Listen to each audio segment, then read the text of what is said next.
ಅಂಬೇಡ್ಕರ್ ಅವರನ್ನ ಸೋಲಿಸಿದ್ದು ಯಾರು ಅನ್ನುವಂಥ ವಿಚಾರದಲ್ಲಿ ಚರ್ಚೆ ಆಗ್ತಿದೆ.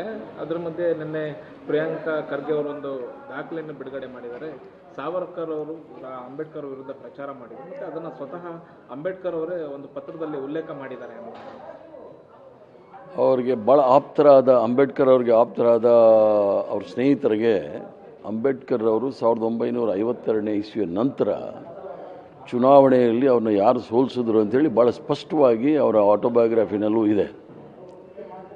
ಅಂಬೇಡ್ಕರ್ ಅವ್ರನ್ನ ಸೋಲಿಸಿರ್ತಕ್ಕಂಥವರು ಸಂಘ ಪರಿವಾರದವರು ಅನ್ನೋದ್ರಲ್ಲಿ ಯಾವುದೇ ಸಂಶಯ ಬೇಕಾಗಿಲ್ಲ. ಸಂಘ ಪರಿವಾರದವ್ರಿಗೆ, ಅದರಲ್ಲೂ ಸಹ RSS ಅವರಿಗೆ ಅಂಬೇಡ್ಕರ್ ಅವ್ರ ಮೇಲೆ ಇಲ್ಲದೇ ಇರತಕ್ಕಂಥ ಪ್ರೇಮ ಬರ್ತಾ ಇದೆ.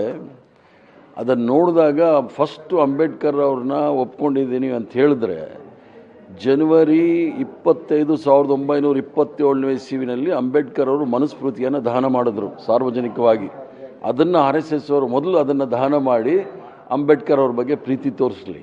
ಒಂದು, ಸಾವರ್ಕರ್ ಅವರು ಈ ದೇಶದಲ್ಲಿ ಏನಾದರೂ ಕ್ಷಮಾಪಣೆ ಪತ್ರ ಬರೆಯೋಕ್ಕೇನಾದರೂ ಕಾಪಿ ರೈಟ್ ಇದ್ದರೆ ಅದು ಕೇವಲ ಸಾವರ್ಕರ್ ಅವ್ರಿಗೆ ಮತ್ತು ಸಂಘ ಪರಿವಾರದವ್ರಿಗೆ. ಸಂಘ ಪರಿವಾರದವರು ಹೇಳ್ಕೊಳ್ಳಿಕ್ಕೆ ಅವ್ರಿಗೇನು ಇತಿಹಾಸ ಇಲ್ಲ. ಅವರು ಸ್ವತಂತ್ರ ಹೋರಾಟದಲ್ಲಿ ಎಲ್ಲೂ ಸಹ ಪಾಲ್ಗೊಂಡಿಲ್ಲ. ಅವರೇನಿದ್ರೂ ಸಹ ಹಿಂದೂ ರಾಷ್ಟ್ರ ಮಾಡಬೇಕು ಅಂತ ಹೋರಾಟ ಮಾಡ್ತಾಯಿದ್ರು. ಬ್ರಿಟಿಷರ ಜೊತೆ ಅಡ್ಜಸ್ಟ್ ಮಾಡ್ಕೊಳ್ತಾ ಇದ್ರೆ ವಿನಃ ದೇಶಕ್ಕೆ ಸ್ವತಂತ್ರ ಬರಬೇಕು ಅಂತೇಳಿ ಒಂದೇ ಒಂದು ದಾಖಲೆಯೂ ಸಹ ಅವರಲ್ಲಿ ಇಲ್ಲ. ಇಲ್ಲಾಂದರೆ ಇಷ್ಟೊತ್ತಿಗೆ ಅವರು ಮಹಿಮಾ ಮಂಡನೆ ಮಾಡಿಬಿಟ್ಟಿರೋರು. ಆದ್ದರಿಂದ ಏನು ಸಂಘ ಪರಿವಾರದವರು ಅಥವಾ RSS ಅವರು ಅಥವಾ ಅಲ್ಲಿ ಕರ್ನಾಟಕ ರಾಜ್ಯದ ವಿಧಾನಸಭೆಯಲ್ಲಿ ನಡೀತಾ ಇದೆ ಚರ್ಚೆ, ಅದು ಭಾಳ ಸತ್ಯವಾಗಿ ಚರ್ಚೆ ಆಗುತ್ತೆ.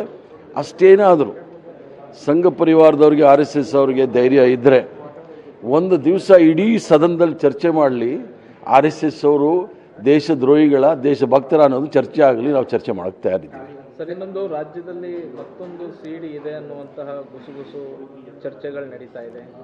ಈಗ ಕರ್ನಾಟಕ ರಾಜ್ಯದ ಸುಸಂಸ್ಕೃತ ರಾಜ್ಯ, ಇದು ನಾವು ರೋಲ್ ಮಾಡೆಲ್ ಆಗಿದ್ವಿ.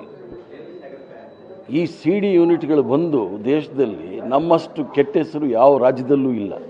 ವಲಸು ರಾಜಕಾರಣ ಮಾಡ್ತಾ ಇರೋರಿಗೆ ಜನ ಚಿಮಾರಿ ಹಾಕಬೇಕು.